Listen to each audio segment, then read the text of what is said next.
ಪಾದವ ತೊಡಗಿಸು, ಎಲ್ಲವೂ ಸರಿ ಹೋಗುತ್ತವೆ. ಗಾಳಿ ತೋಕಿದಾಗಲೂ ಬೆವರ ಸುವಾಸನೆಯಲ್ಲಿ ನಿನ್ನ ಹೆಜ್ಜೆಗಳ ಹತ್ತೆ ಇತಿಹಾಸವ ಬಗೆಯುತ್ತಿವೆ.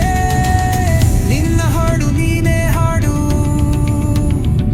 ಆಸ ಬೆಳಕು ಬರುವತ್ತ ಒಮ್ಮಲೋನು.